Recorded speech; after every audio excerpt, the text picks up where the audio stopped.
ماں کے 5 حقوق ہیں اولاد کے ذمہ۔ سنیں اس پیغام کو اور یاد رکھیں، جس کے سر پر اس کی ماں کا سایہ موجود ہے تو وہ اس بات کو ہمیشہ یاد رکھے کہ ماں کا ادب صرف لفظوں سے نہیں بلکہ عمل سے ہونا چاہیے۔ ماں کا سب سے پہلا حق جو ہے وہ عزت ہے۔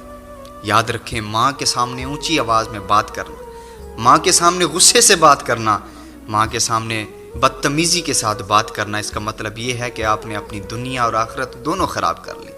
اگر آپ نے ماں کی عزت نہیں کی تو مطلب آپ نے اپنی ماں کو ناراض کر دیا۔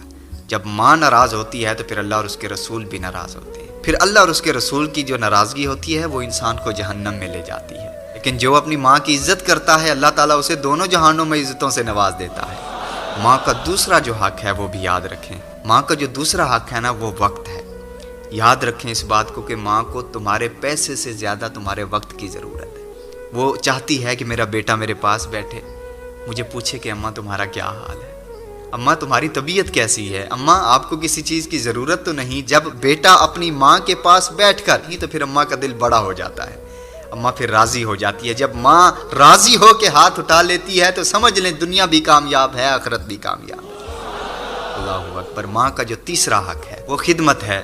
جب ماں کی خدمت کرنے کا وقت آئے نا تو صرف اتنا سوچ لیا کریں کہ جب آپ چھوٹے تھے، آپ ایک بار تھوڑا سا روتے تھے تو ماں تڑپ کے تمہارے پاس